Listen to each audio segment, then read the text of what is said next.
San Juan City Mayor Francisco Zamora has had one of the best pandemic responses among all his peers in the NCR's League of Mayors. And notwithstanding a 145% surplus vaccination rate to his credit, the current pandemic wave in his neck of the woods is threatening to scuttle all of his LGU's hard-earned gains, as we hear more from our Rod Lagusad.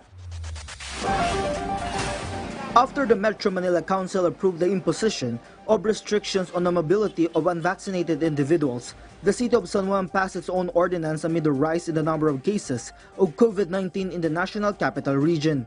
Ang lahat ng unvaccinated individuals ay kinakailangan manatili sa loob ng kanilang tahanan except for the procurement of essential goods and services such as food, medicine, medical and dental procedures. One of its provisions include the limited movement of unvaccinated individuals.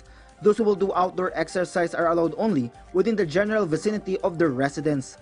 Unvaccinated individuals are also not allowed to have indoor or alfresco dining. This dining restaurant is already strictly implementing the city's ordinance. Hihingi po namin yung vaccination card po nila, tinitignan po namin kung legit po ba yung kanilang vaccination card. Lalo na po ngayon, ordinance na po kasi siya. Kaya dapat po kasi susundin po natin yung ordinansa. Unvaccinated individuals are also banned from entering malls, hotels, event venues, and other similar establishments.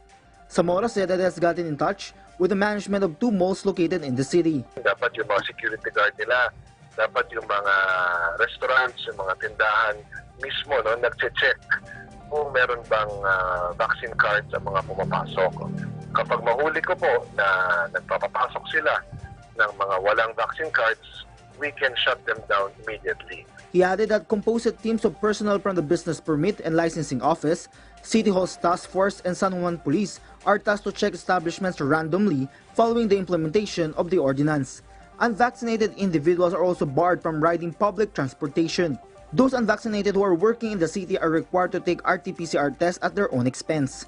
This will be required every 2 weeks and a negative test result is needed before being allowed to work on site. Quezon City also passed its own ordinance to impose restrictions on unvaccinated individuals. Meanwhile, San Juan City's vaccination drive is still ongoing. Dr. Rosalie Santo Domingo, Medical Officer 6 of San Juan City, said that even if the bulk of the vaccinees are there for booster shots, there are still those going for their first or second doses. She added that most of those getting booster shots are senior citizens. Melinda Ellie, 65 years old, is one of them. For protection din ng family, lalo na sa mga may matatanda rin namin kasama. The vaccination drive in San Juan City is open to non-residents. Those in need should apply online. Rod Lagusad for The Nation.